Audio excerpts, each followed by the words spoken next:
This is fantastic. It's 6 o'clock, so I will call this meeting to order. If you could join me in pledge of allegiance. I pledge allegiance to the flag of the United States and to the republic of the nation under God, indivisible, with liberty and justice. Thank you. And before we get too far in, I'd like to introduce Jenny Donovan, our new Walpole area representative. So really appreciate you being here with us. And so, first order of business is the approval of minutes. Do I hear a motion? Make a motion to accept the minute of public session and workshop minutes. I'll second. Does anybody have any changes or anything they'd like to address? All right. All in favor? Aye. Aye. Any opposed? All right, thank you very much. Do we have any members of the public who would like to speak at this time? All right. Here, Sorry. I just want to introduce myself. Yes, please. I cannot be running on this season. My name's Renee Berkeley. I moved here from Utah about 2 years ago. Don't hold that against anyone else. I'm a retired healthcare executive. In the last 5 years of my life, I've spent addressing hunger issues in Utah. And I've now aligned myself with this wonderful woman, Alice Cable. So you'll be seeing me, hearing from me, and I'm going to do whatever I can to address hunger because, you know, no child should be hungry, especially in the state of New Hampshire with all your beautiful farms and resources. Look forward to working with all of you. Thank you. Thank you very much for being here.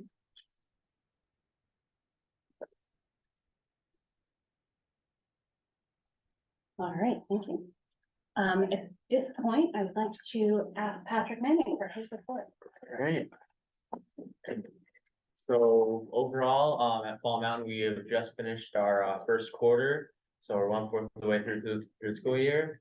But I haven't heard any bad things from my fellow students. Everybody seems to like the new like superintendent, what he seems to be doing around. The principals seem to be enjoyed by everybody. And seems to be going great around the Fall Mountain area and outside school. We're sort of in that sort of weird area with sports where we're just starting up winter sports, but fall sports have ended. Kids were very excited when we won the Kirby Cup and the Sullivan Cup at the same time. But overall, school seems to be going pretty well academically. We seem to be doing pretty good, and seems like everybody's enjoying what's going on as much as they can. All right, thank you. Does anybody have any questions for Patrick? All right, then we will get right to our superintendent's report. Okay, thank you. Good evening to the board, good evening to the budget committee, and good evening to our administrators and families that are here with us today, and our viewing audience that are with us virtually. This is a report of the activities and things that we've been up to in Fall Mountain this fall. I'm going to try our equipment for first. All right, so with everything we do, I want to start the meeting off with our mission and vision, because all of our work is centered around students and what we're doing to improve the lives and educate students and families. So I start the meeting's intention with the mission and vision. Additionally, there is a new tab. For those of you who may not be aware, we have a new tab. It's the Superintendent's Corner. That is a good way to receive updates in regards to board's presentations, as well as the superintendent briefs. The November brief just went out, so you should see that. It'll have information pertaining to my activity and the activity of the organization. And that can be found on the website.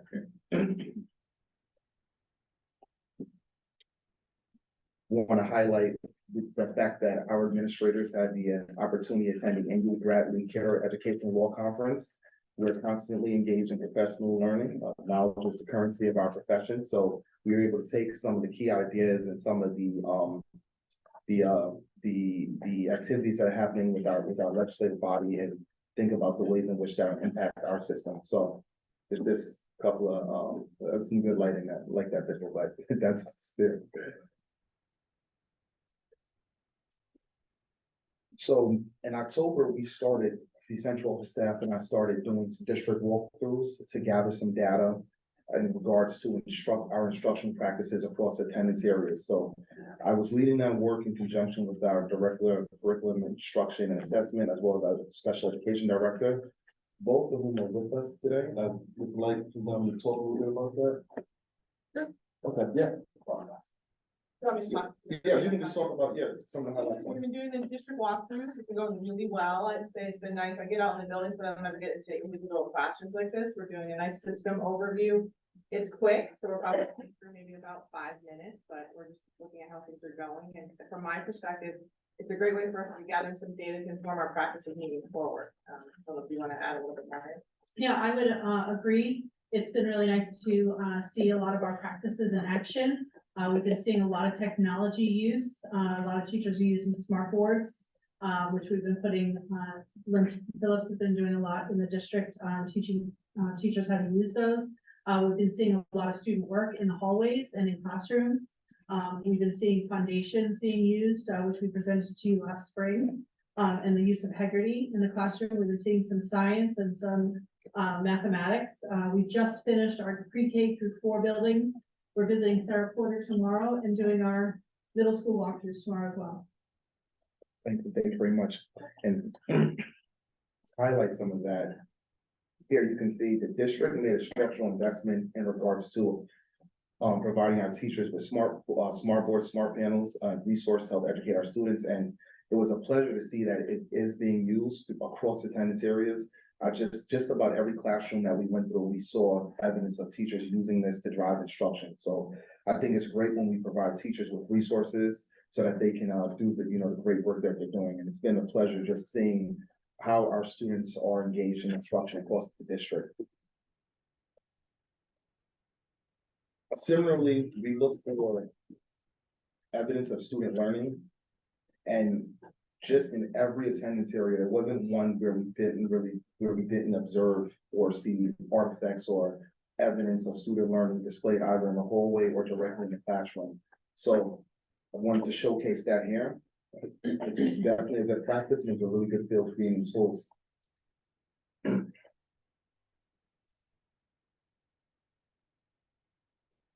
Look at see my son's stuff is up there. That was horrible. Look at my son's stuff there. All right. Again, I think it's critically important that we prepare our students for the world to which they're going to inherit. And there were so many different aspects of diversity within our district that were highlighted there. And I thought it would be, I'd be remiss if I didn't, give credit to those educators that are making sure that we provide more pluralistic depiction of our world. So I want to highlight that, where I've also found in the schools as well.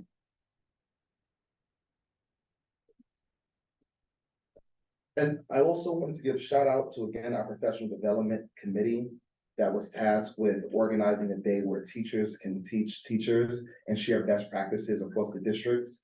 And the district as large as ours, with so many different configurations, it's sometimes difficult to get us in one room. But this day really provides a space for our educators to share best practices, attend sessions, and it was really phenomenal the work that they were doing. So I want to give a shout out to the Professional Development Committee, very good work, and it's a good practice, and I was happy to be able to join one of the sessions.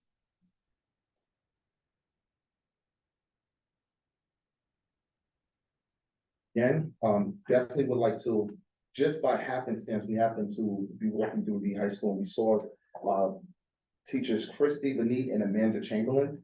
They create their own commerce store for our students that are recreation and speech groups, and they made some really nice doggy treats and a bunch of other handheld things. I forget what it is. I actually have them. My dog likes it. It was great, but it was really good to see that they were really engaged. I support the entrepreneurial spirit, and I have to commend them. It was really good work. They were able to speak to what they were doing, the purpose of the activity, and they were really able to get out and engage with us and at a high level. So it was great to see that. Shout out to what's going on in our high school. Oh, this was, I guess, the highlight of my Halloween. So I come from a large city. We don't really do Halloween like this. So Halloween was great. I got an opportunity to go see the Charlestown parade, the Walpole parades. And it really was amazing to see the ways in which our administrators utilize the holiday to as a way to build school climate and culture and provide support to students. So that was really innovative in my thinking, and I thought it was a pleasure just to be able to observe just how invested our communities were with coming out and supporting our students. And next year, I'm gonna have a costume. That's next year, I'll have a costume. Oh, here was, this was, this is another example of that. We had students, our students in 5th grade working with the lower grades to help them carve pumpkins. The educators here committed to pumpkin carving. I just come from a conference actually that day, or I would have, came prepared to carve some pumpkins as well. But it was great to see this in practice. It's really a good way to help students develop empathy, situational, social awareness, compassion as they're working with their younger grades. And from what I hear, it's just amazing to see how much time flies, as those kids were just in the younger kids' shoes just a few years ago. So really great. It's one of the highlights of our district. It's one of the things that I've noticed we do very well here at Fall Mountain is the school culture and climate. And it's what makes us unique, and it's what really satisfies my time being here. The Fall Festival. Gotta take a breath because it was a lot with all the competing priorities going on, but definitely want to give a shout out to the faculty and staff that really helped to prioritize this work and put this thing together. It took a lot of hands-on. It was help from administration. Shout out to Misty, Alice Cable, who really spearheaded this work and brought this idea into fruition. That's just an outline of some of the goodies I was able to get from the vendors that was there. So that was that's what that is. But our JROTC students came out, our horticulture students came out selling flowers. It really was a great day. I don't want to steal too much of the thunder because I know Alice is going to talk about it, but we had over 500 people come, and there were other things going on in October, and they could have been anywhere, but they were with us. So that's a testament to the school culture and climate that has been developed here. And from what I hear, people are eager to attend the next one. I'll have my dog there next time. You got to train him. All right. We will. Thank you. All right. I appreciate that. I had to leave, bring the dog back on me. It was a little too crazy, but it was a great time nonetheless. I just missed the dog. Yeah, just missed him. I was like, oh, dude, it's like a little too excited. All right. And we are pleased to announce that we have hired our human resource director. Can we get Bill Robert? Really, the office as well as the administration is excited to have you. Trust us. A lot of work to do, and we are happy you're here. Bill is he comes to us with a wealth of knowledge and experience working in the private sector in different industries. He is going to help with us with our strategic plan for recruitment and retention. Really, I can tell he operates at a high level, and I'm happy that he decided to become a part of the Fall Mountain family. So very excited and happy to see him, and I know that the community will give him a warm welcome as they did myself and Roy. So we appreciate that. Bill, you want to say anything? Nope, I'm just happy to be here. Today was my first day, although I had a couple of half days in between, and I'm kind of going through fire hose right now. But I'm looking forward to contributing and being successful in this fall. Thanks. Thanks, Glad Bill. to have you. And now I'll turn it over. Okay, as I discussed, last time I gave you a report, we're working on building out some process and procedures so we can more accurately report. You can see that we do have a fair amount of our budget encumbered. I still need to look, there are some things that aren't quite there yet, so this will continue to evolve. And then it will go into like a full financial statement where you'll have revenues and expenditures. So right now we've got 4.7 million unencumbered. A large amount of that is in our salaries and our purchase services. The purchase services is where I need to meet with people, and if you know that you're going to be using something through the course of the year, let's encumber it now. And I don't do that with supplies. You buy as you go and as you need, but the services you typically know. Have a good idea what you need to use. Salaries, that's reflective of the fact that we have a lot of open positions. So, And as I expand this, I will also start to include notes for variances as I feel like the statement becomes more meaningful. And I just feel like right now the encumbrances are still a little bit light, so.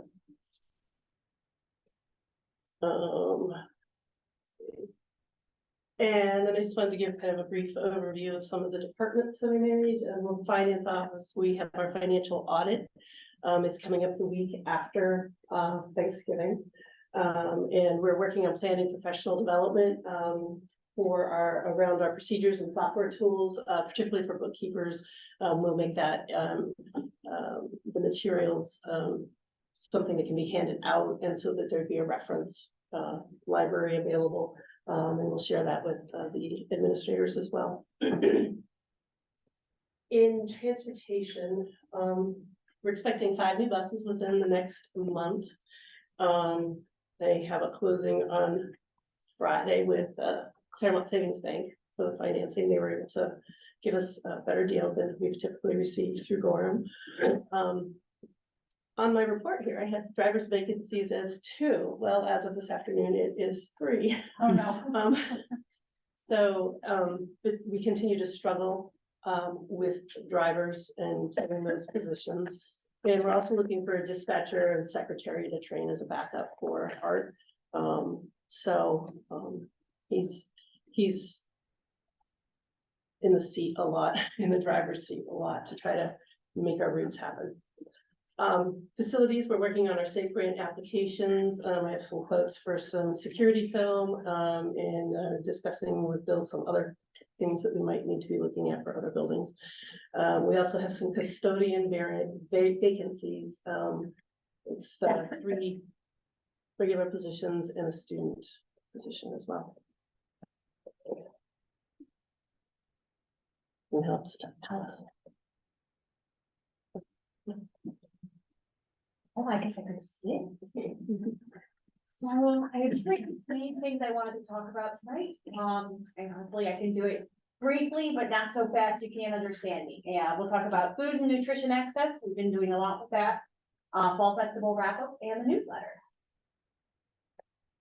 So for food and nutrition access, I want to start with why am I even bringing this up?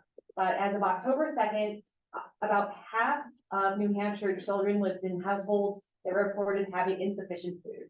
And this data is from New Hampshire Hunger Solutions, and they pulled it from the U.S. Census Bureau. So again, that's 51%. One of the things that we are doing about that is people don't always want to ask for help. So we want to make sure that the information is available on the community resources website in the food resources section. I do want to go over the 6 buckets there. One is about assistance programs, which should be SNAP, WIC, otherwise known as food stamps. One is about community meals, where you can go get a hot meal. There's a list there. Available food shelves where a person could volunteer or pick up groceries. Information about our school dining services, including free and reduced lunch. The weekend food backpack programs, which I'll get into in a moment, and summer programs, which are not necessarily available through the district, but when school's out, people are still hungry. So if you can scan the QR code, that'll take you directly there. Otherwise, there are a couple of different ways to get to the community resources section of the website, or you can just search in the upper right-hand corner. So the weekend food program, it's got a couple of different names, but essentially we provide, working with volunteers and donors, and this has been going for a couple of years. We put together a bag that a kid can take home over the weekend that'll give them a couple of dinners, breakfast, and snacks. They might be getting free reduced lunch at school. When they get home, they don't have access to that. So last week, about 44 kids participated. There's a snack shack here at the high school in Charlestown. 3 schools are participating. Allsted area is also participating. Walpole is phase 4. When I get capacity to add in something, then I will continue on it. How we do it, again, it's a combination of the following: donation from a ministry in Charlestown, ordering from the food bank at 10 cents a pound. How do I pay for that? That's through an N68 Hours of Hunger account. So that's their bank, their 501c3, and they support us in that endeavor. We also fundraise groups like Charlestown Rotary have supported us in the past, Charlestown PTA has supported us in the past. I won't go into too much in it, but no district dollars go to it. And we have a profile on the N68 page. So future actions to sustain programs directed at alleviating childhood hunger. This is where Renee's been very helpful. Letting households know that on average it's $600 savings per family if they're registered for free and reduced meals. Plus they can also save on their internet bill through the Affordable Connectivity Program. There's a Super Bowl of Caring in February. And we'll talk more about that. We might see it in the community news at another time. And there might be some grant funding to enhance nutrition services. So Joe and Renee are working on that on the side. I'll move on to the Fall Festival. So 515 attendees. I heard that the Keene Festival on the same day had only 700. So, you know, pretty impressive. We also took whether they had any, we took demographics of whether they had any students in our schools, and some of them really didn't. Some of them were just community members, which was totally the goal. An interesting story was a family whose child attends Keene schools, but comes here for the CTE programs. So they're working in the barn, and the family got to come up here for the first time. So we use, you can see the overhead shot, all available space on the campus, 40 vendors, 125 planetarium views. There was an eclipse that day. We do have some viewers left for the spring eclipse if anybody wants solar filters. 15 chili cook-off participants, $287 raised per high school class. Kona Ice is going to give back $290, which we will distribute to the Fall Mountain Educational Association, the endowment, excuse me, because they can then distribute it according to their process. And people that sold out of materials that we know of, there's a consistent line of bounce house, the horses, the face paint, the dunk tank, and there's some other stuff under the text got colored in, I can't read it. You know, the burgers sold out and a few other things. The flowers sold out. So I think that tells us that it was a popular event. And one change that we might make for next year is not calling it Fall Festival, but maybe something like Oktoberfest, just because there are so many fall festivals. We might, I think October still makes sense to do it in the fall. But that's about all I'll talk about for the festival for now. Besides saying very special thanks to everybody, particularly Justin, Sarah, and Chris were brave in the dunk tank. Thank you. And additionally, couldn't have done it without so many people. I won't read out the names, but it was definitely a team effort. We had lots of community groups. There's the horses. Picture's kind of funny, but it's from Iron Kettle, which is here in Walpole. Dreams in Motion, which is a dance company, was in on the stage. Orchard Hill donated 50 loaves of bread. No, wait, 30 loaves of bread. Thunder Chickens, PTA of Allstead, Mixer and Her Chefs, Agri Group. So many people helped. And then to wrap up my section, sorry for going on long. Good stuff, I tell you. They had 1,000 views of the newsletter this week. We've got 50 subscribers, so we're gonna work on bumping that. And this is kind of what it looks like. So I think that's coming along nicely. Nice job. Thanks, Alan.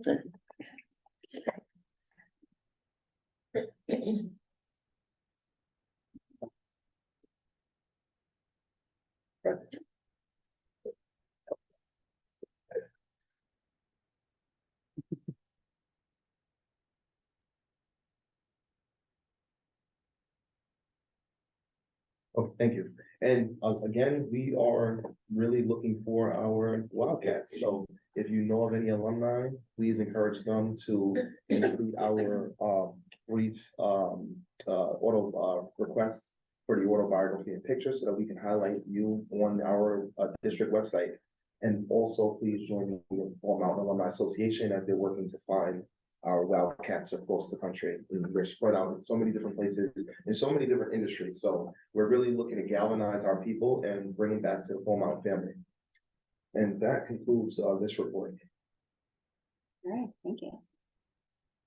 Anybody have any questions for our superintendent? I just have a request for a future meeting. I'm hearing a lot about ED 306 and the redefinition of the minimum standards that's going through. And I'd really like an executive summary of some kind. And I don't, to kind of get the board up to date on what the state is thinking about.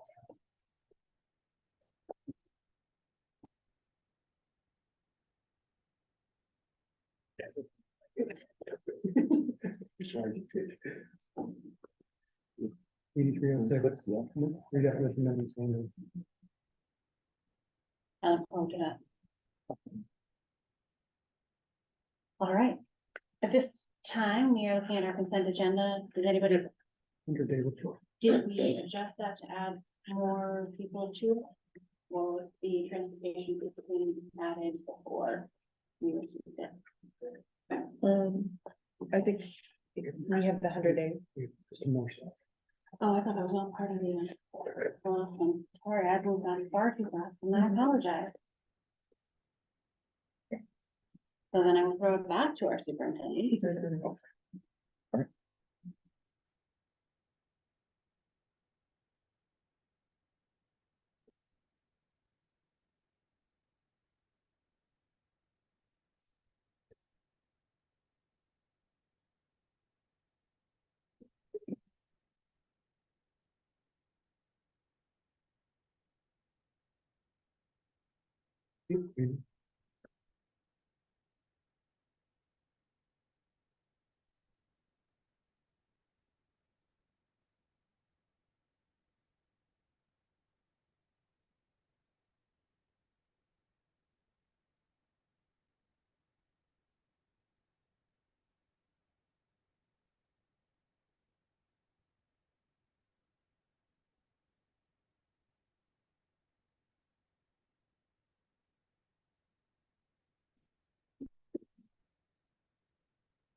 Puppets.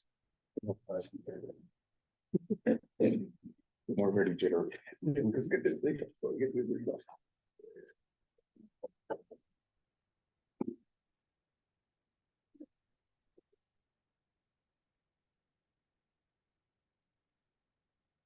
done.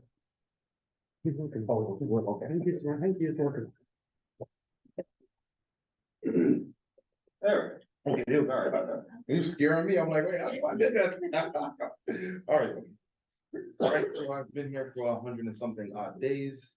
And I'll talk to you about the findings, my findings from the district as I looked at the district in its critical areas. So like with everything, we start with the mission and vision because this is why we're here and this centers our work. The rationale for this work, I just want to read this. So the purpose of this report is to provide the full Mountain Regional School District School Board with an assessment of the district in critical areas. This information can be used in consideration of district priorities, strategic planning, and budget allocation.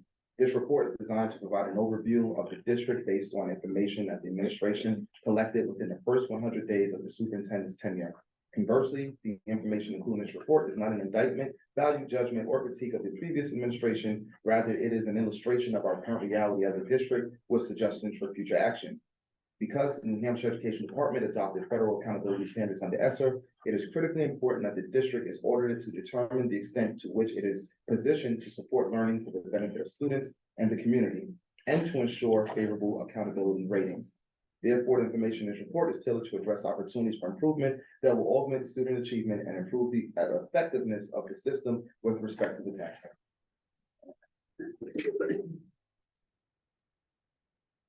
So looking at the district, I adopted a framework, the diagnostics tool for school and district effectiveness, which is a framework that is used to sort of slice the district up in particular areas. The areas that I observed and looked at were systems and organization, school leadership, curriculum, instruction, social emotional learning, and parent and community engagement. What I did to assess the district was within the first 100 days, I met with internal and external stakeholders to gain a historical and contemporary knowledge of the district. We issued a National Center for Education Statistics survey to assess the school culture and climate using purposeful sampling, conducted a town goal meeting in each attendance area, and reviewed the historical student achievement data as a means for assessing the culture and structure of the district, past practices and performance. So the superintendent was on the road, that's what that means. This is just an overview of our internal stakeholders, met with our legal counsel, our Cheshire Career Center, River Valley Technical Center. The school board met with us, we met our retreat, business administrator, our directors, facilities, building principals, etc. In addition to meeting with the internal stakeholders, we met with the budget committee, emergency management teams, our New Hampshire School Board Association, Full Mountain Alumni Association, Full Mountain Educational Endowment Association, Keene State Educator Preparation Office, the New Hampshire School Administrators Association, and even Leaf Charter School. And so overview of the findings are, our district offers a variety of courses, programs, and pathways towards graduation for scholars within our system, which is, it's one of our best selling points because there's something for every student, even students that are not going to pursue tertiary education. Our district is also a regional hub for career and technical education, and we have a robust junior reserves officers training corps and traditional college preparation pathways.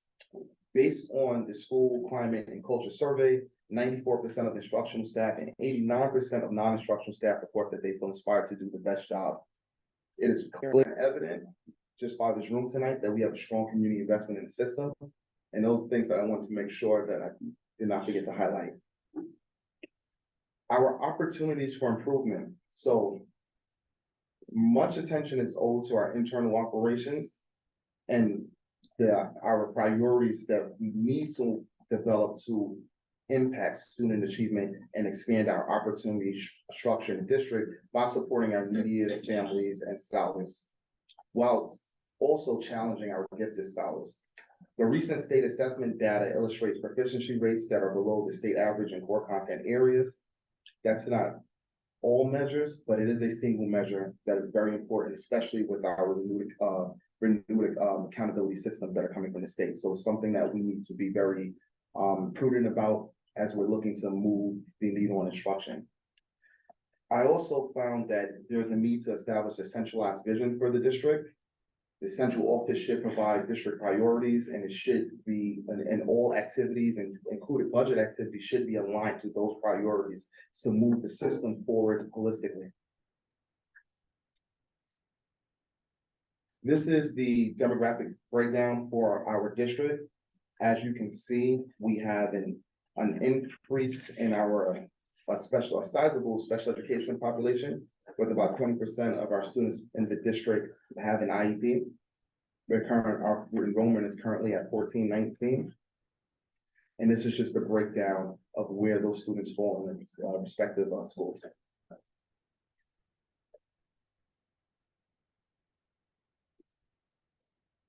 Looking at our math, this is our most recent math, ELA, and science data.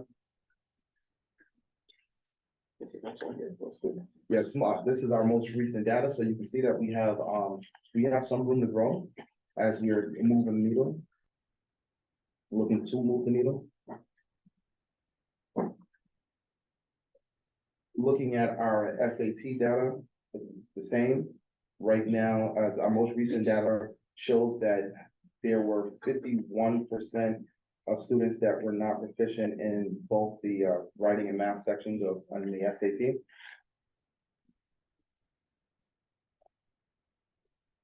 When we control for students with IEPs, you see that there's large disparities in regards to performance.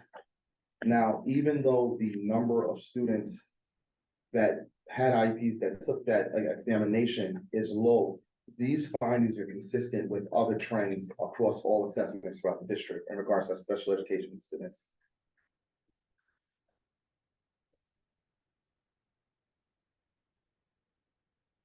The school culture and climate survey results ask questions specifically about resources, and I think it correlates exactly to what we're seeing in regards to the achievements for special education students. So of the students, the teachers, instruction staff that took the surveys, The district provides effective resources and training for teaching students with IEPs across different languages and cultures. 27% disagree. Programs and resources are adequate to support student learning. 28% disagree. The programs and resources are adequate to support students with special needs or disabilities. So almost a third of the population that took the assessment believe that we could do better with providing them with the resources needed to effectively educate students that have individualized education plans. Now I move our attention to systems and organization. So systems are essential for the effective management of human capital and the long-term health of an organization. Human capital is essential to the long-term sustainability of any organization because the ways in which people function can either handicap or heighten growth. To innovate any system, the system itself must be able to attract, retain, and develop employees that hold the content, knowledge, and skills needed to perform the tasks associated with their roles.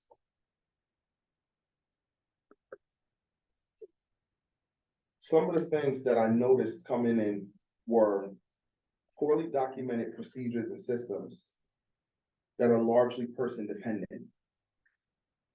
I was able to witness the impact of these systems because we had a large degree of turnover. And when those bodies exited the system, so did the institutional knowledge and the processes associated with those people.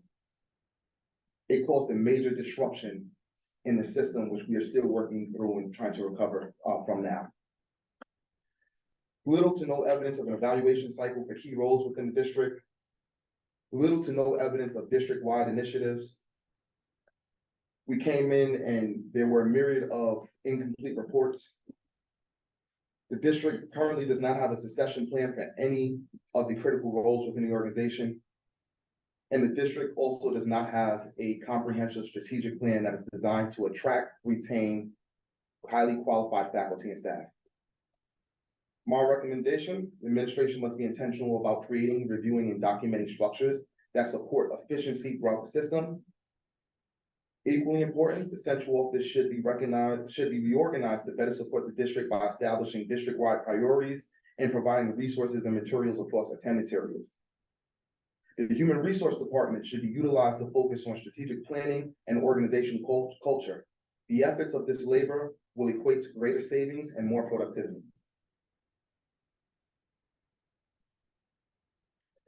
Specifically speaking to recruitment and retention, there has been turnover in the following positions since the inception of the 2023-2024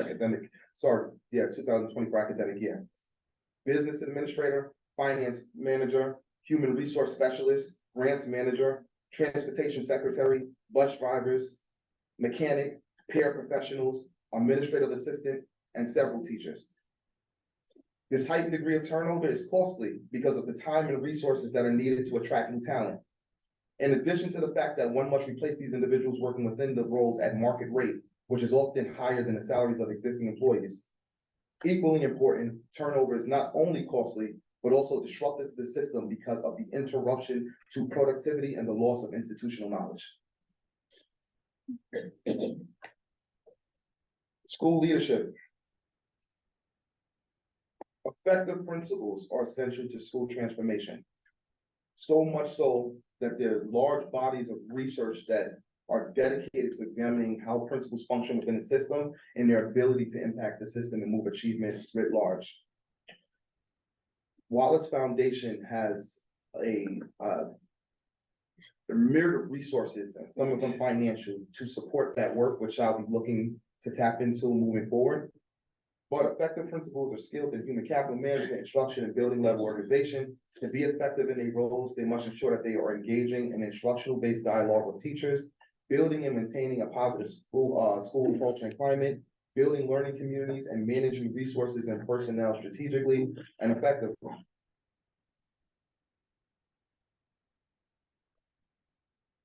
Current configuration for some of our schools make it difficult to build community, effectively evaluate teachers, and provide substantive feedback to teachers on a consistent basis, because at the time we have principals that are split across buildings.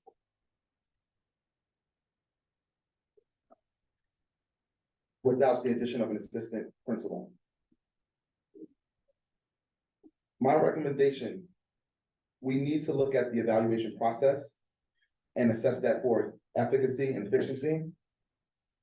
The basis of ongoing professional development for teachers specifically should be spawned from formal and informal observations, lesson plan reviews, and district priorities. Principals also need access to highly qualified faculty and staff to help address building priorities. Moving now to curriculum. A curriculum serves as a vehicle to guide student learning that details the content that is to be taught, the skills that are to be developed, and the ways in which students are to be assessed. The curriculum provides a sequence of standards-based experiences that are designed to expose students to a wide array of academic experiences, content, and applied learning skills, which afford students with an opportunity to build suitable proficiency in their respective content areas. We know from the seminal works of Jean Onion and Bowles and Gintis that knowledge is not distributed equally across schools, across our nation. We have a very highly stratified education system in the United States. And decades and bodies of research support that.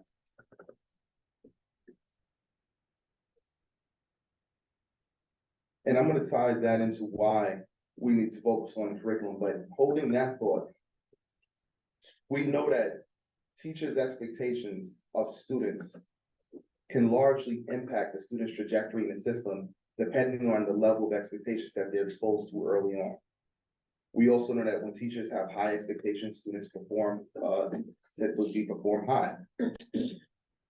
However, because teachers are people, there may be idiosyncrasies that exist regarding what teachers expect from students based on their academic preparation, based on their thoughts about a particular group of students, based on their assessment of the work.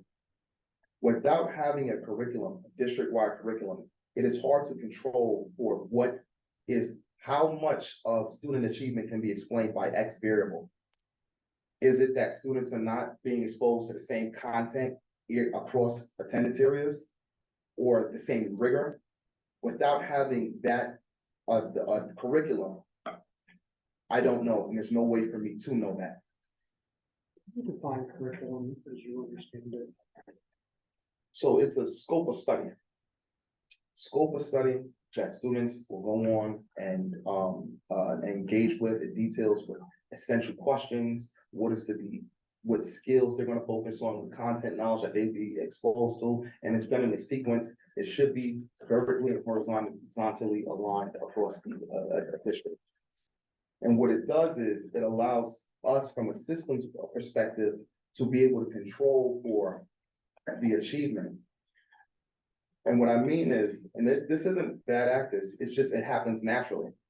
If I'm a award-winning physicist, I probably will go deeper in that content knowledge than someone that wasn't necessarily a strong suit. But I'm keeping to that point, I'm gonna tie that in.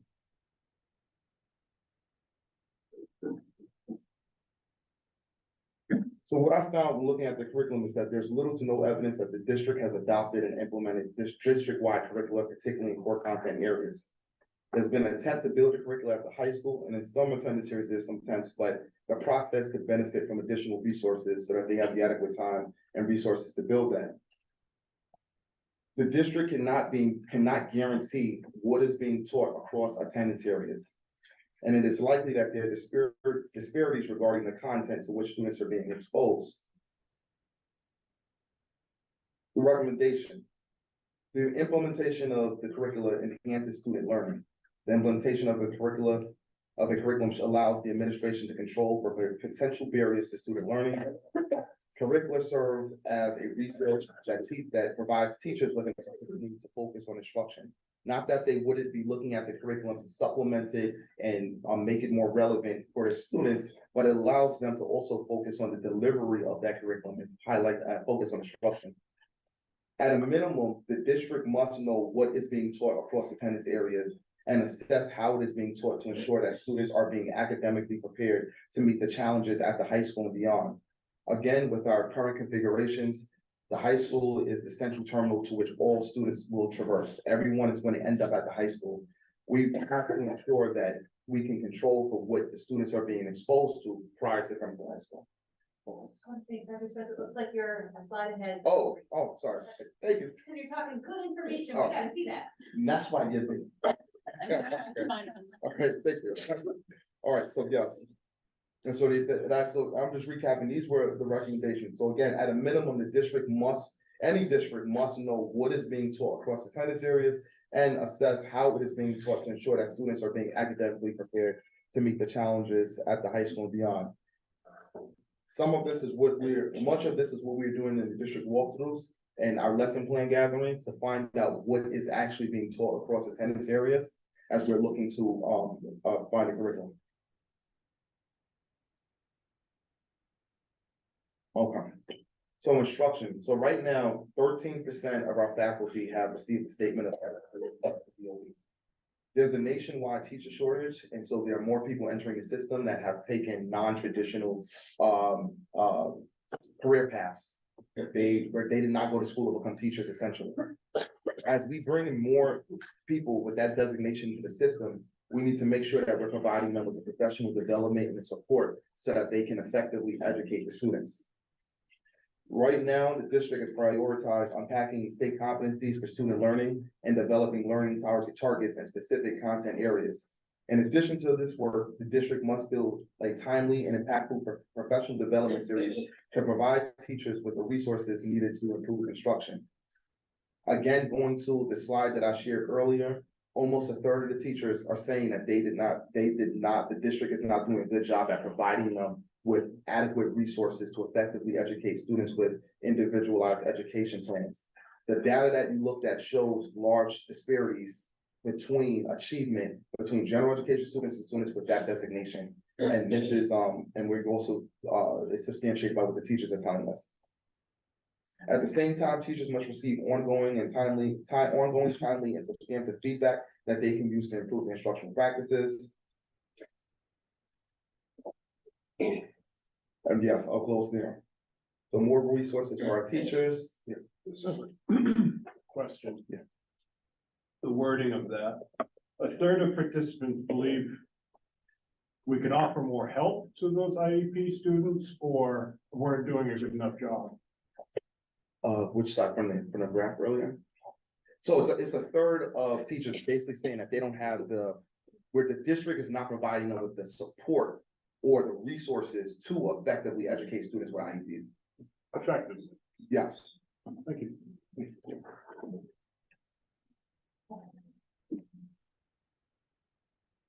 Social emotional learning, we'll look at that. So the Collaborative for Academic, Social, and Emotional Learning defines SEL as the process through which children, youth, and adults acquire and effectively apply the knowledge, attitudes, and skills necessary to understand and manage emotions, set and achieve positive goals, feel and show empathy for others, establish and maintain positive relationships, and make responsible decisions. SEL, social emotional learning, is something that systems across the country are paying attention to, as we're noticing a rise in issues with mental health. The state and other entities are calling on districts to provide more of that training and support. So we're not just looking at how students are doing academically, we need to also look at how students are doing socially and social emotionally. Two, according to the Center for Dispute Resolution and Restorative Justice is defined as a set of principles and practices that supports teachers, students, and families in building relationships, strengthening community, and repairing relationships and community after harm. Results from practicing restorative justice can include improved school climate, significantly lower referrals, suspensions, and expulsions, and higher attendance and graduation rates. In addition to prioritizing SEL, we need to also look at the extent to which the district is a restorative district, meaning that we are giving students the opportunity to repair harm and engage with the community. Our subsequent slides will provide more context.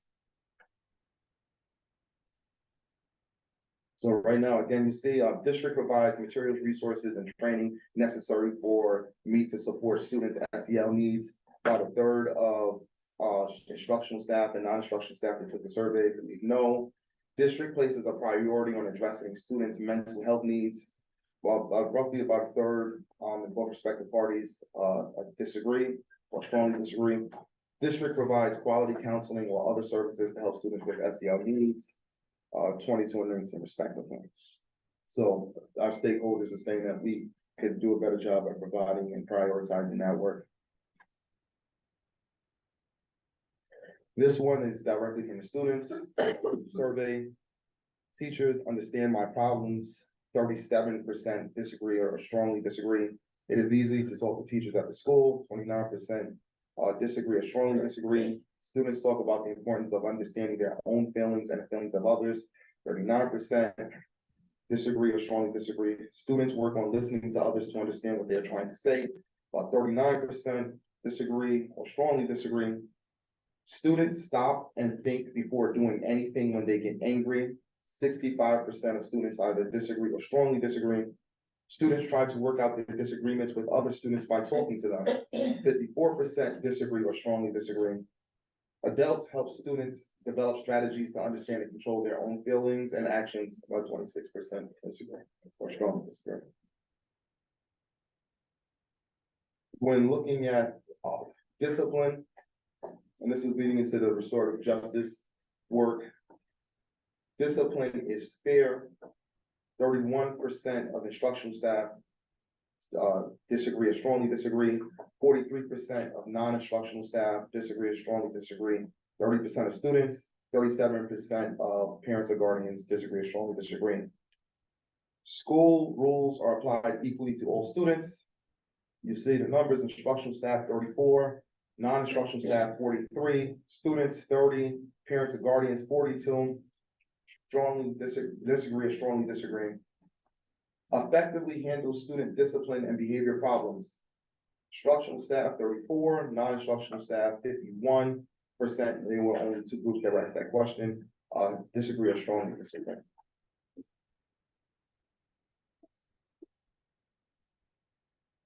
There is little to no evidence that illustrates the district-wide initiatives to support this work.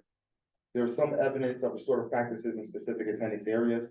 This is not completely true. We're actually working to do this. So both Zandra, Kevin, and Corey are leading the SEL work. They're doing that. They've been working on that in the summer, but we have not rolled it out yet. They're piloting some things. There's been some restorative justice practice work in different specific attendance areas, but it has not been adopted district-wide and designed as or implemented as a priority from the central office. The survey results suggest a sizable amount of faculty and staff do not believe that the district has prioritized SEL for students, nor provided adequate resources to effectively support SEL work by the district. More than a third of faculty, staff, parents, and guardians and students believe that discipline is unfair in the district. Recommendation: the district should adopt a framework that fosters the development of key areas for student growth, self-awareness, self-management, social awareness, relationship skills, and responsible decision-making. In addition to prioritizing SEL, the district should adopt, implement restorative justice practices district-wide as a means of addressing student discipline. District should review discipline policies to ensure that they are not punitive, but restorative in nature.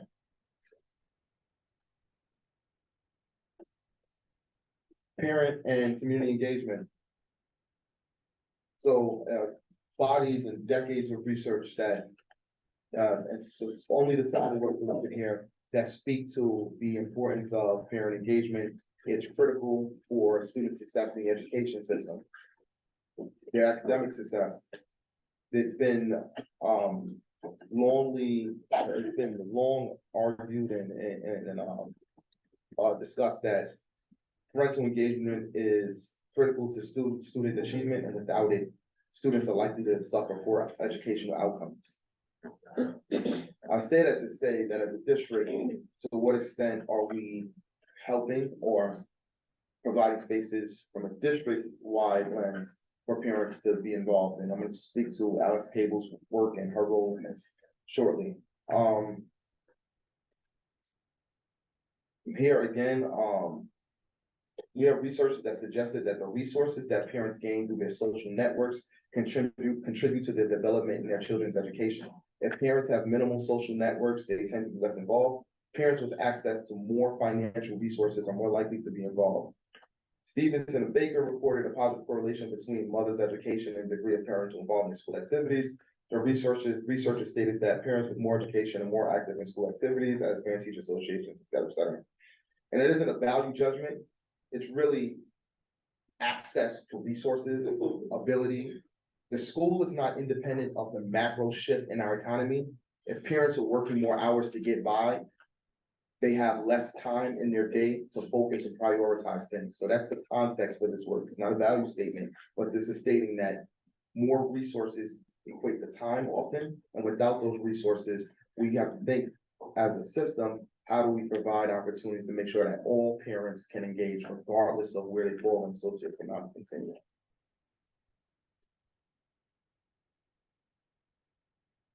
Okay, so throughout the expert walkthroughs, communication was a resounding thing. I'll just think just about everyone we met with in the attendance areas wanted more communication from the district. There was little to no evidence of a structural mechanism designed to enhance family and community engagement at the district level.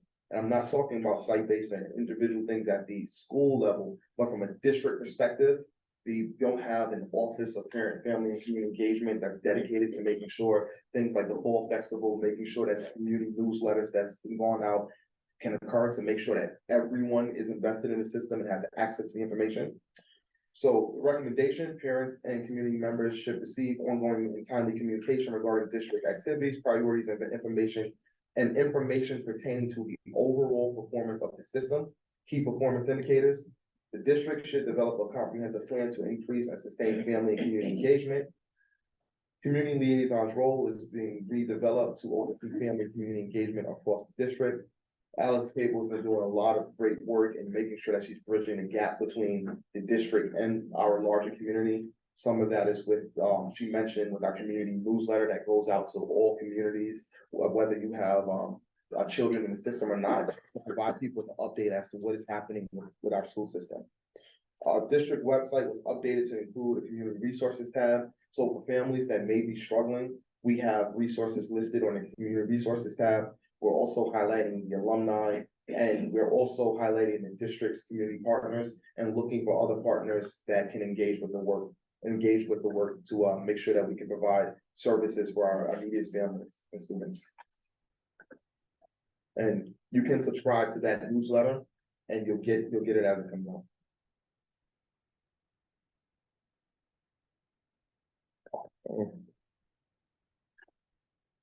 Okay, so my recommendations, just largely speaking now, is really developing a strategic plan to enhance the system in critical areas. I want to now speak to the opportunity structure, because that's one of the things that I believe is the core of why we're here. So this conception of equality of opportunity is still held by many persons, but there are some assumptions in it which are not obvious. First, it implicitly assumes that the existence of free schools eliminates the economic sources of inequality of opportunity. Free schools, however, do not mean that the cost of a child's education become reduced to zero for families at all economic levels. And alluded to some of that when we're talking about just the parental engagement piece. Essentially, what this is saying is that all students do not enter the system with the same degree of resources. And so schools try to mitigate the inequities in our larger society to the extent possible by making sure that we can provide services so that we can expand the opportunity structure. School systems must be built to address the notion of unequal sources and opportunities within American society. Though expectations for student outcomes may be standard, the resources used to create opportunities for success are not, as students emanate from varying backgrounds.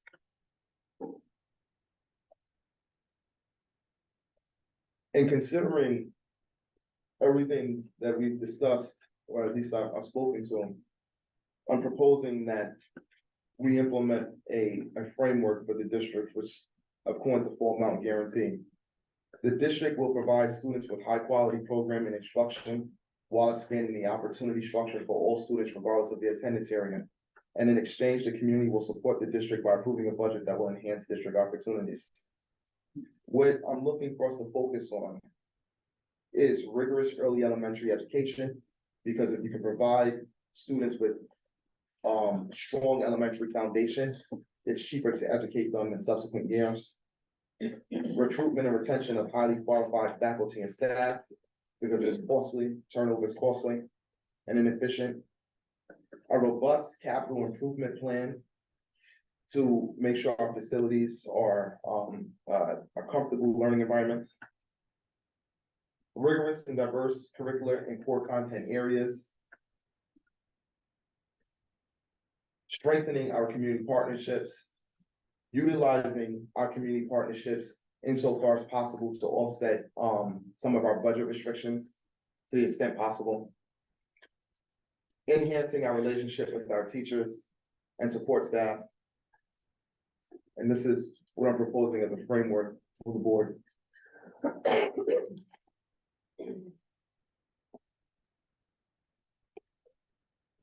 The tenets of the Full Mountains Guarantee explained, we will institute rigorous early elementary education by adopting curricular and core content areas, English, mathematics, and science, and by ensuring that highly qualified faculty are staffed in core subject areas. This is not to say that they're not there right now, but what I'm saying is that when we have vacancies and we have kids receiving instruction for a substitute that may not have a background in that area, it's disruptive for their learning trajectory. In addition, administration will support faculty by equipping them with timely and relevant professional development. As you can see, they alluded to not receiving that. We will develop a strategy to attract and retain highly qualified faculty and staff to support student learning, especially in critical shortage areas. We will ensure that courses are taught by teachers that are certified in that content area. We will develop a comprehensive capital improvement plan to update our facilities and enhance the learning environment. We will ensure that our faculty, staff, and students have access to a culturally diverse and rigorous curricula that will support and enhance student learning in core content areas. In addition to providing a competency-based education model, we will integrate technology into our instructional practices. Some of that work you've seen in the other report that's already being done. Additionally, we will prioritize and implement social emotional learning and restorative justice curricula district-wide to improve student learning.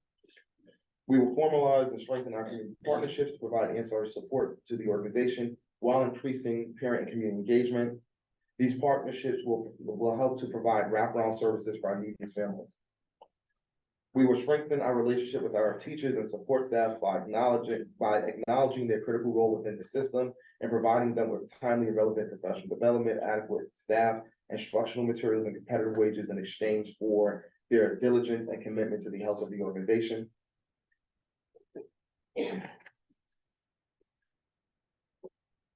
And that concludes the report. That's a lot.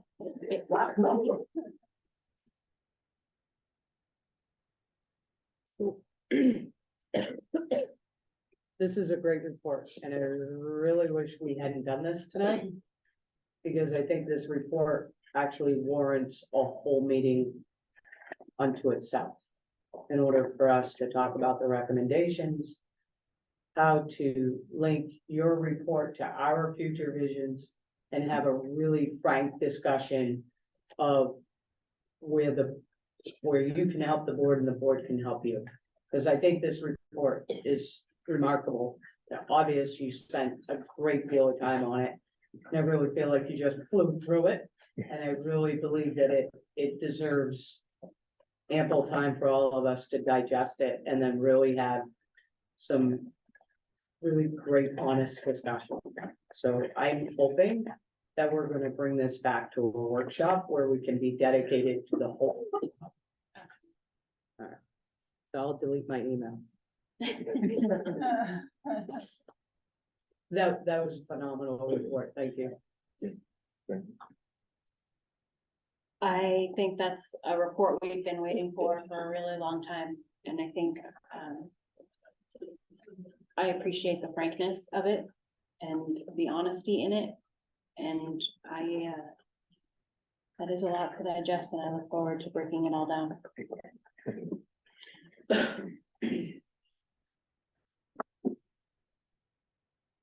What is planned for our 27th workshop? Of November. I believe it's still budget. Does anybody else want to add any more comments or have questions for Dr. Spence on this?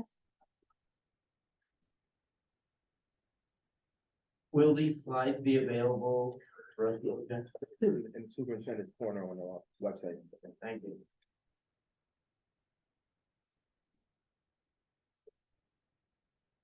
All right, I think at this time, we need time to take the report and digest it and come back to a discussion, and so we will plan another meeting for that purpose, which I hope you all come to, because you're all a huge part of what's gonna happen here.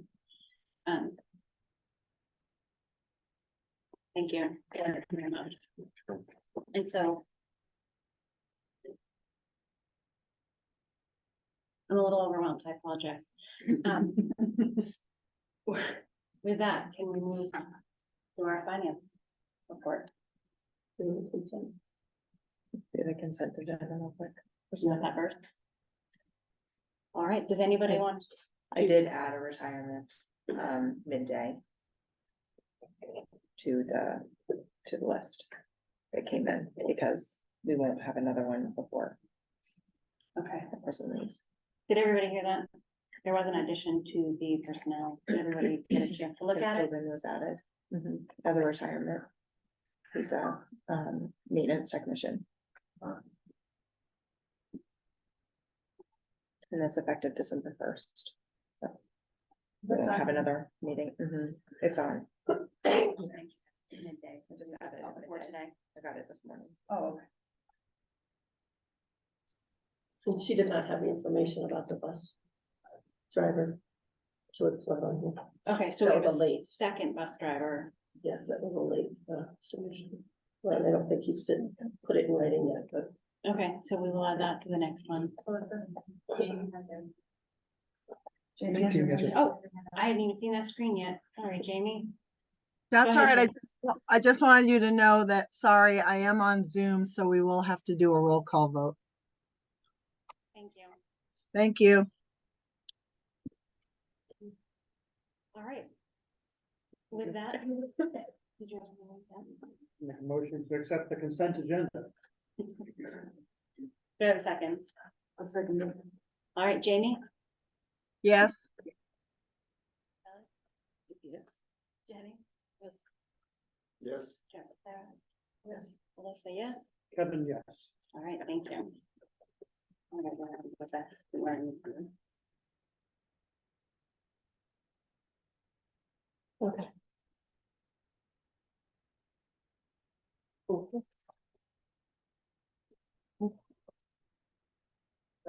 Was this document able to talk to Jamie? I'm sending it to her right now. You can pass it out. Yeah.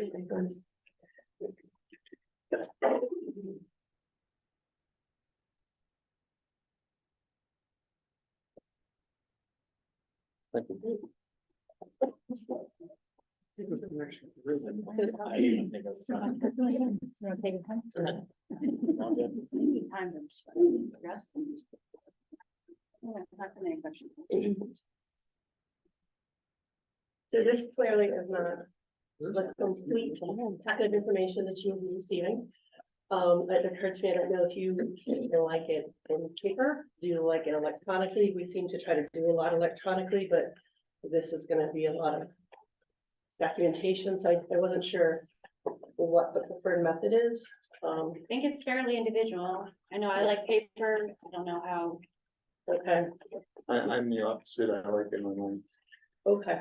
So we can all just send you a message. Yeah, Let you please know send me how a we message if prefer. you'd like it on paper so that I can put it together and outline and try to organize it in a fashion that it's easy to go through.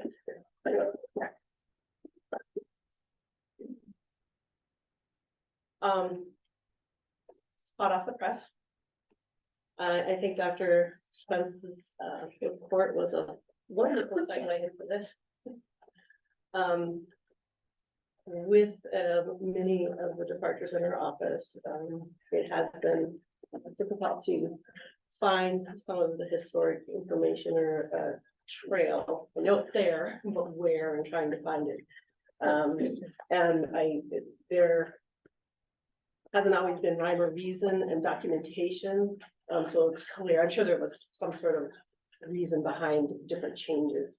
But it's not been clearly documented, so I was trying to be consistent with what we have done and respectful, yet note areas that I have questions of, because I'm very mindful of the fact that we have a very unique apportionment formula, and that it affects each community significantly. And so I want to be consistent and thoughtful and accurate, so everybody's being treated fairly. So anyway, so it's taken me quite a bit of time. I do need to look at it with fresh eyes again in the morning, just because there was a lot of position transactions at the end of the year. And with all of the staff changes, I think that maybe exacerbated a communication gap. So not all of the movement translated well into the payroll system. So I know that the budget committee has asked for a schedule of positions. I did see it looked like that was provided last year as well. I'm happy to provide it again this year, but I'm trying to make sure that my positions are clean and accurate. So I do need to review this again. I think I have just about everything included in here. The stipends, the positions came over, the dollar amounts did not for some reason, so I need to get those stipend dollars in where appropriate. We reviewed the stipend matrix and have made some recommended changes to it to better reflect positions that are actually in place. So when I say making changes, we recommending some deletions of some of the stipends. So having said all of that, you can see that right now, as it stands, the increase is 7.27%. My understanding is that we were asked to bring a budget with everything that we felt was needed to adequately support our students. That includes reinstating some of the positions from last year, such as like the math and science teacher at the high school. The focus program positions have been funded through ESSER this year. So that's a program that was supported by everyone. Those positions need to come back. We have, I believe it's 5 students in the program. We are saving there's a net savings already, and as we strengthen the program, it's going to increase, and then we'll be able to bring additional students back. So we're looking at that. We have a social work position that was added, and it's funded through ESSER. So we've pulled that back into the budget. The community liaison position, which we can see how wonderful that is and supportive it is for everyone. We've made that a full-time position. But I'm proposing that we fund half of that through the general fund and half of it through a variety of grants. But that was a part-time position that was fully funded through grants previously. So we have some interventionists that we've pulled back from ESSER into the general fund. We're looking at change in the arrangements for the SRO. Currently, we utilize the state police when they're available. They provide services, and it's at time and a half. And the town of Langdon has approached us, and they are interested in having a full-time position that would then also support for the SRO position here at the school. So we are going through some negotiations there, or discussions, I should say. They felt that our budget wasn't sufficient at this time. I don't have additional numbers from them yet, but I did bump it up, I think, $10,000 from 70 to 80. So there's some marginal increases there that are built in. We included a 5% COLA increase for the non-union staff and administration, and so between that COLA and the associated New Hampshire retirement and FICA and those type of benefits, it's about $200,000 added to the budget.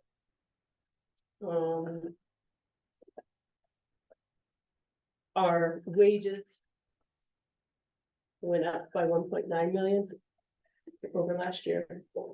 Our benefits only went up about 428,000 from last year, which was about a 5% increase. I know that I had projected a higher increase earlier, and that was based on the number over the budget. But when I talked to you, I told you that we would budget it based on the current subscription. So our current subscriptions, employee subscriptions were pulled in, and the increase was reflected based on our current employee subscriptions. So it only is about 5%, which is good. This budget does not include, of course, any transfers to the trust, that you might want to, special warrant articles. It does not include at this time, capital projects where we would be incurring expenses and then pulling the revenue in, from our trust. It does include retirements with the exceptions of the two that were on the agenda today. I need to add those in. We only have an increase in our equipment and furniture purchases of about $10,000. So there were a lot of cuts there, intentional cuts by administration. I'm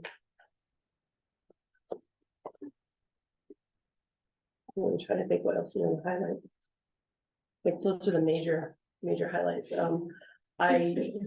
As I said, I wasn't sure how you wanted the documentation. I know you're used to seeing everything broken out by method.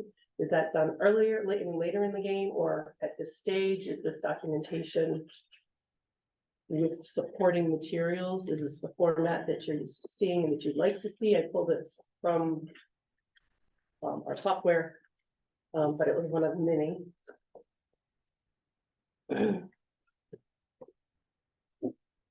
So I guess I'm looking for some guidance. Yeah. I'd like to see by attendance area. Okay.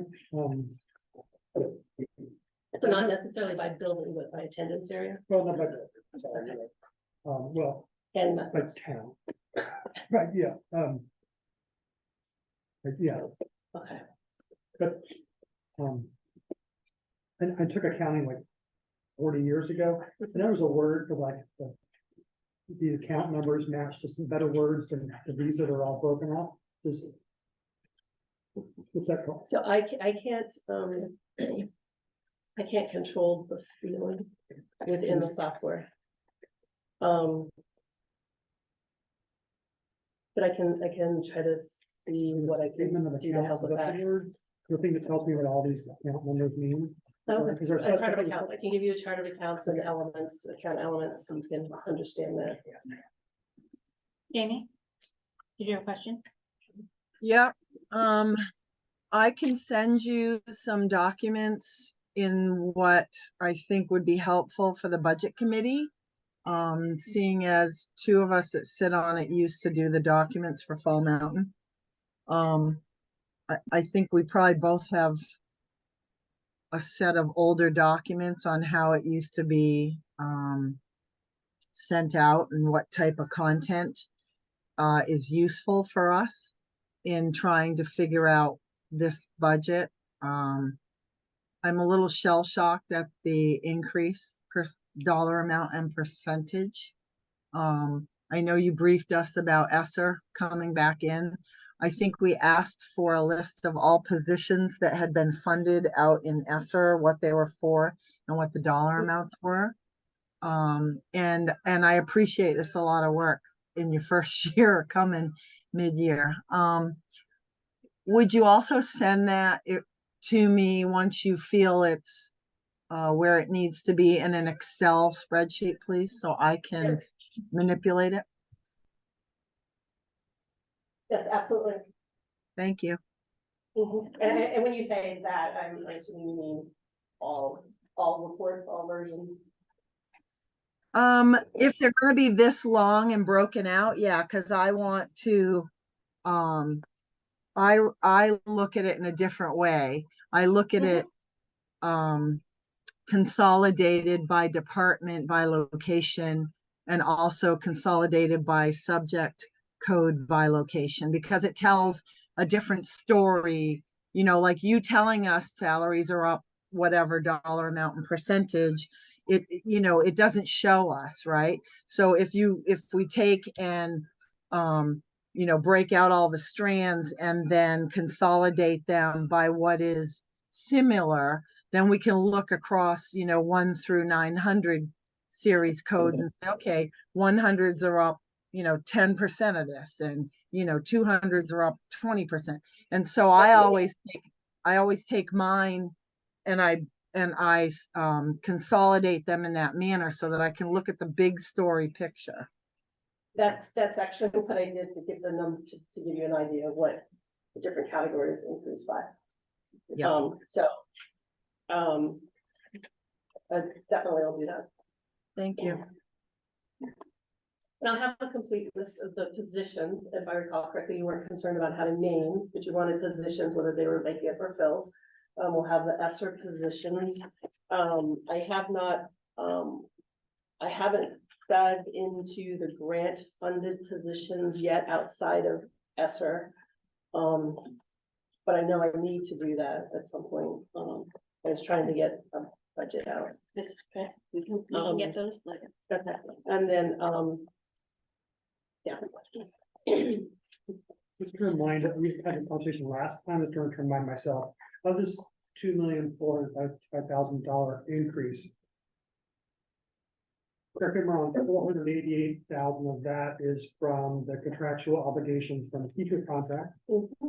And you said, was an increase of roughly $765,000, is that insurance, GMR? That's what I was referring to, yes, that we were anticipating, the increase is not that much, it's. Benefits in general went up by 428,000, so. I will double check that as well in relationship to the salaries, but, the way I do the budgeting is I pull in the data from payroll. Clean up the positions, what positions am I keeping, and then I project the benefits based on those existing positions. And the benefits are being pulled from the system as well. So it's using the actual New Hampshire retirement and associating with the correct percentage. And it's using the FICA, and it's using the individuals, if they have matching 403B and, whatever their insurance choice is. So their contribution is factored in. I apply the GMR rate to those benefits, but then the benefits are associated with the people in the system does the calculation. So I need to do some spot checking just to make sure. I did that when I was working with the benefits, but just to be sure that they're pulled in right. Are there any other contractual obligations that are included in the increases that we have here? For salaries? No, any other like contractual. So we have, we lease all of our buses. So there are different, there's a line in there for 3 different leases for the buses. And I've broken out by details, so I know what that is. We have some energy equipment leases that are also in here. Trying to think what other leases. I don't have any, I can't think of any other leases offhand. So total. Oh, we have copier maintenance contracts and things like that, some smaller obligations. Benefits and salaries is almost $900,000. These other additional things you think maybe perhaps Oh, $1 no. million worth of? So benefits, the wages alone are 1.9 million. Well, that's the additional positions. I'm talking about the contractual obligations from contractual Okay, obligations. contractual Additional. obligations. There are a few multi-year contracts in the district but those are minimal. So it's roughly about $1 million worth of those kinds of things, the contractual obligations that we have to meet. And the other $1.4 million is other stuff. Okay. Steve, you have a question? No, I just wanted to know if you've gotten a GMR from Health Trust yet. Oh, yeah, the GMR was 16.3%. But that's what I was explaining. No, I when understand what factored you're that saying. in. I just wanted to know what that number Yeah, was. yeah. I understand how you're gapping that. Hi, I'm just gonna yell out because I know I'm on the screen and you're not You are. necessarily looking here. So I think it's important when we consolidate the numbers for the benefits that we break out health from the rest of them, because there was a decrease in the percentage for New Hampshire retirement system. So it's gonna offset some of your increase in health. It didn't change this year. Well, but It it changed after budgeting was done last year, right? Wasn't it after the budgeting was done for the year we're in?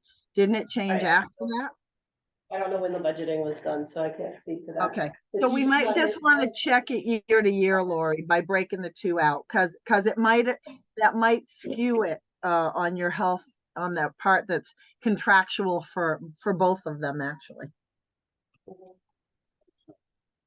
Can I just ask a question, because I just don't understand that there's a bunch of undesignated?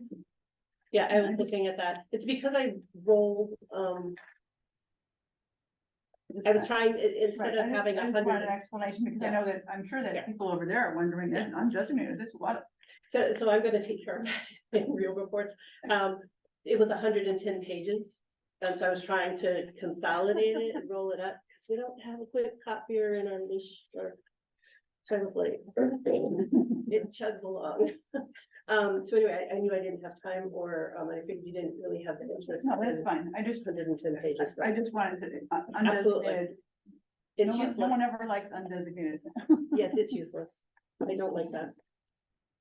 The only other thing I noticed that I thought was odd, and it's probably just because of the name on one of the strand elements, is why would a safe grant show up in a gen fund? That should be in a fed fund. Caught that too. Yeah, I did, when I was flipping it through before coming. So it may be attached to a strand name designation. Okay. Yep. So you might just want to rename whatever your gen fund strands are, so that it doesn't say safe grant, which would be a federal fund. Or I will also go through and, look at all of the categories, functions and accounts and everything that's pulled, and to make sure that it's, you know what I'm saying? I understand. Because if I pull all, then I'm gonna get all sorts of weird stuff, but I used, formatting that was already available.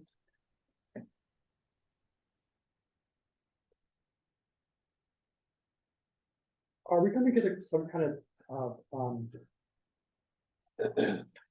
justification is too harsh of a word, but, for the positions that are being added, and they're talking about why they're important, Absolutely. and why we should be adding them? Absolutely, we asked every administrator to provide justification, and those will be provided with your documentation. I think that will be part of the conversation at the workshop in 2 weeks, is actually drilling down into what Yes. those positions are and how those fit into the vision that we have for this district. I'm looking forward to looking through all this. Thank you for having it for us.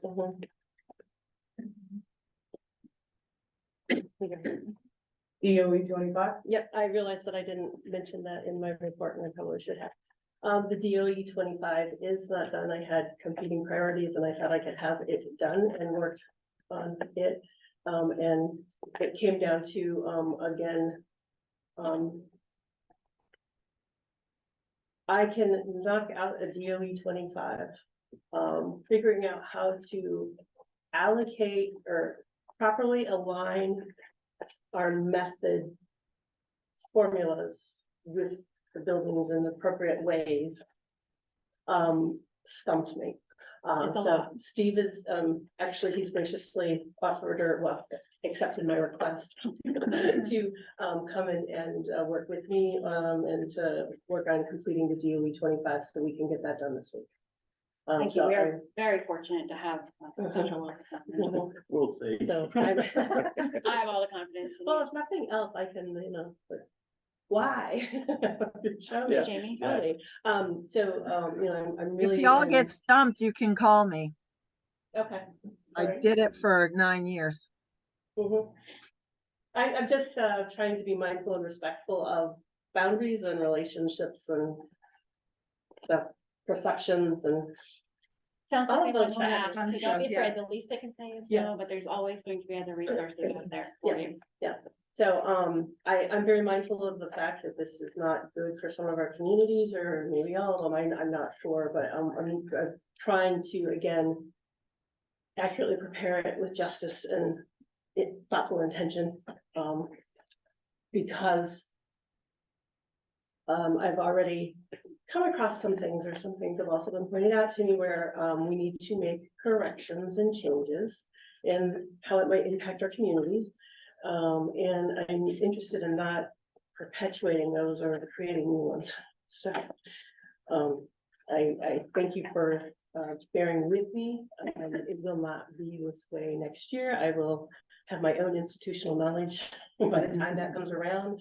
And we have a full team, which, makes a tremendous difference. So Right. And as we've heard, the processes and procedures are really important, nothing's. and that happening. will make it easier for Yes. next year, and so, we appreciate that for sure.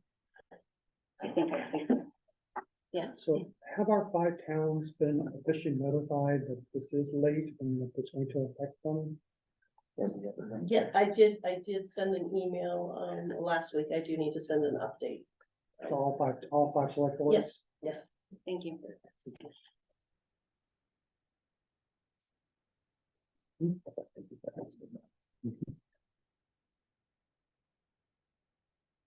All right, does anybody else have any other budget questions for today, or are we going to take this information and process it for the workshop on the 27th? Please, if you want it in a binder, let me know so I can, okay, I will put those together, and, I think by Thursday, I could have them like distributed to the schools, so they're more centrally located for pickup, if that helps. I think if we want, we can come to you. Yeah, We'll we take can that come off to your, Yeah. off your plate, don't worry about Okay. getting that to us. Thank you. Okay. Gabe, go ahead, Gabe. Well, actually, go ahead. Mine's again about the DOE 25. We don't have a meeting for till 2 weeks. If it's done sooner, can we sign it individually, come to the SAU and sign it individually? Yes, And we're not going to have a meeting to sign it. correct. So, okay, I'll call you. okay. Thank you. We will get that as soon as possible. Much more. Yes. So looking now at the, for the budget committee's schedule, we have a meeting this Saturday, the 18th, scheduled from 9 to noon. I'm questioning at this point whether we have enough information to meet on. I will have it all together by Thursday. For you, because I'm trying to be mindful of that as well. If that's not sufficient time, then I apologize. What do they have? They want to meet and everybody meet again. So I'm not sure. Really from the committee on the 18th, we'll push it off to the 29th is our next regular scheduled meeting. When is your, We have a workshop, I think that you're invited to, the joint workshop, which is the 4th Monday of the month. the 27th? Mhm. Justifications for increases is what I'll be looking for. So, if that's pertinent. So at this time, instead of meeting the 18th, Saturday, the 18th, we could look at Monday, the 27th, where we have those justifications. Or is that what we're gonna have Together. on Thursday? Will we have that for Thursday? Yeah, I So she's gonna. brought this off my desk. We want it on here. So we're gonna have that information on Thursday, so I think it's relevant that we meet on Saturday, because we're gonna have to meet again, obviously, so. Yeah. Michael, you're in agreement? Yeah. For Saturday? Yeah. Keep the 18th. Yep, keep it. How about Jamie? In agreement to keep Saturday, the 18th? Okay, thank you. Gabe, can you just give me a location on that again? The community room under the Silsby Library in Charlestown. Thank you. Yeah, as long as I can have the Excel spreadsheet that I just sent an email reminder about, I think we should keep the meeting. So while we're here in the room, can I just get a show of hands of who wants the binder? You can send mine to Walpole Elementary, my wife will bring it home. Let's see, okay, so pretty much all of that. Yeah, okay. Well, Michael, will, Steve Delesio, I think, prefers electronic.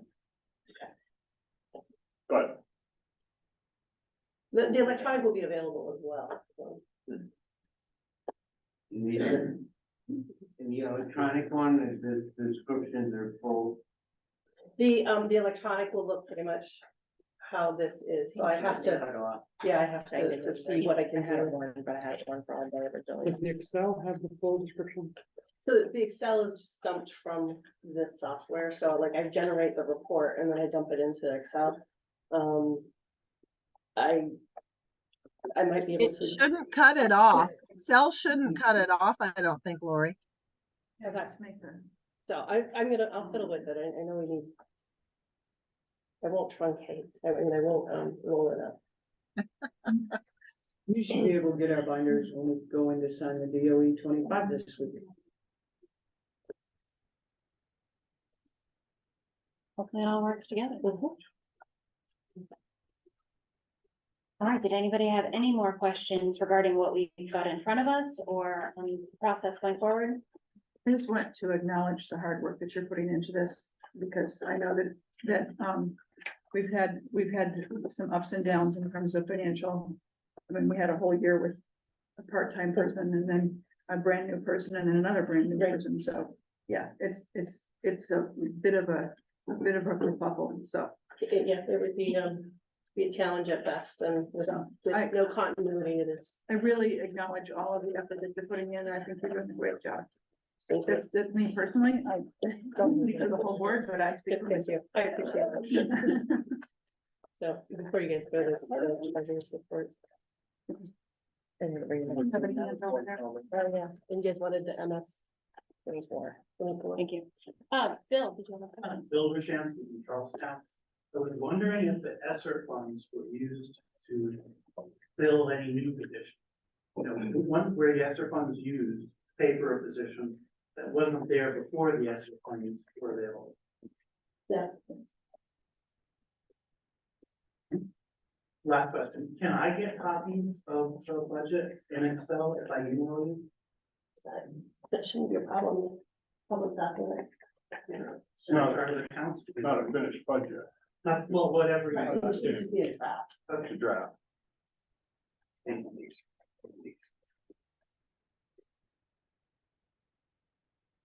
Yeah, it is important for the public to understand that this is a work in progress, so anything that you get now is Yeah, if you want. just the beginning level. Somebody So. else can- I understand it's a word. Okay, I just wanted to say that, so that. And I acknowledge.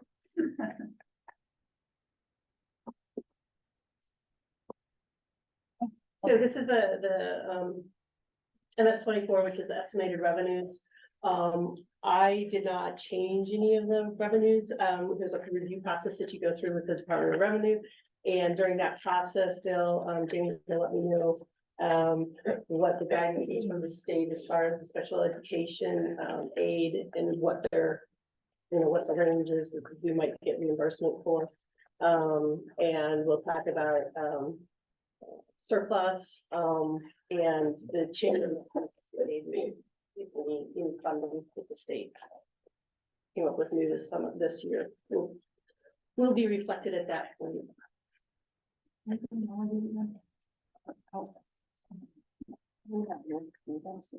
Yeah, Joe and Alyssa did review all of those.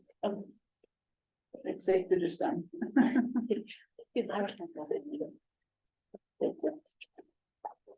Right. Also, while we're here, I just want to thank all of the administrators who are here, who got their reports in, got their budgets in. Sounds like you've worked really, really hard to keep them pretty close to level funded, and I'm looking forward to digging deeper into it, but before even that, I do appreciate all the hard work going into the back of this as well.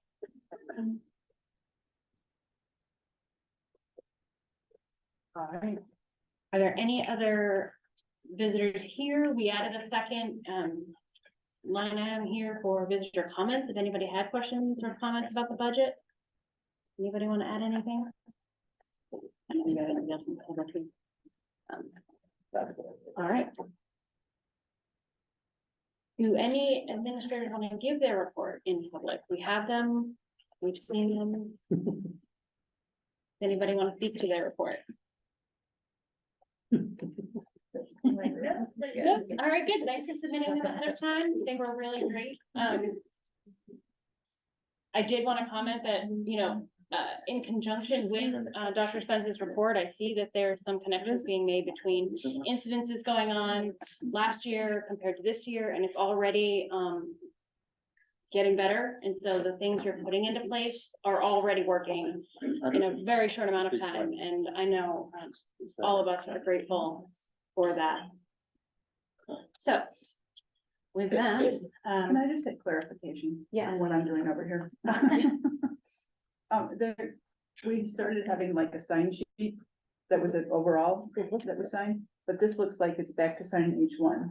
No, there's, the summary sheet is there. Oh, it doesn't have the signatures on it. Just, yeah, if you can sign on the, Oh, just, sign. okay, all right. Sorry. I just was confused. So I Yes, no, started thank you. signing, and I I'm like, appreciate wait a that. second, this doesn't make any sense. So Kevin, you're gonna have to sign this too, because you signed the top sheet, I did that, I didn't sign up. but I think we're just Yeah, gonna. if you just sign on the back of Just sign that on the sheet, back? that's fine. I apologize. Oh, that's okay.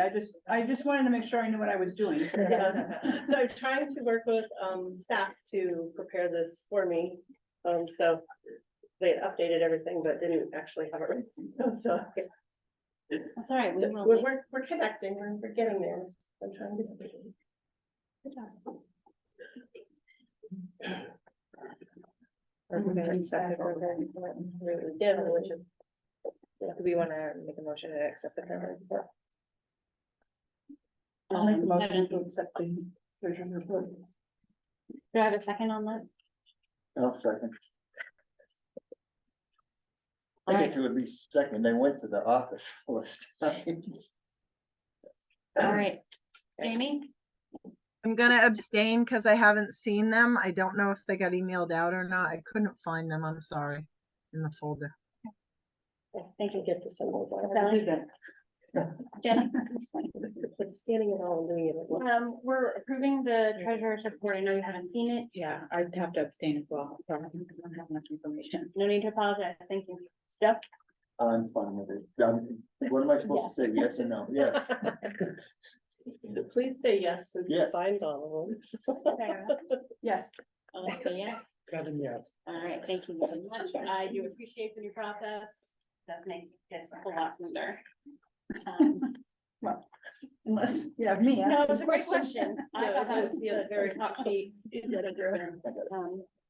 I don't believe we need a non-public. My arm's gonna shrunk that. Cause I might forget. There you go. That on mine? All the signatures. What is that? The finalized budget committee? Oh, that's leftover from last meeting. Yeah, we don't. We don't, does it say budget committee? I think it's supposed to say facilities committee. Okay. That was my error, but we don't, we talked about finalizing what that committee would look like this meeting. We don't have to do it now. I can move it to the next one if you want to talk about it at the workshop. It should say facilities. Finally, but- should say this way. Did everybody catch that? We have a little, snapping. Yeah, I just approved it. So an update to the agenda, it currently says update or finalize budget committee, it really was supposed to say, Facilities. committee. facilities committee. Would we like to move that to the workshop for the 27th? Just to pull everybody good to them? Yeah. Thank you. All right, seeing no other business to come before the board. This is a different one. You should set time the wrong page. You said sign both of them. We signed both of these? This page and this page? No, Just the one, the Just single this- page. Okay. I knew I was following directions. The It's other- not the my other strong page is suit, just but I knew. Shelley, I think you're I up. signed that one. And they did. I'm up. I think so. I've been awake the whole time. We have no, I make a do motion to adjourn. I have a second? Second. Jamie? Yes. Yes. Sarah? Yes. Any feelings? Kevin, yes. All right, thank you all very much. All right. Thank Thank you. you, thank you everybody for coming. Oh, yeah.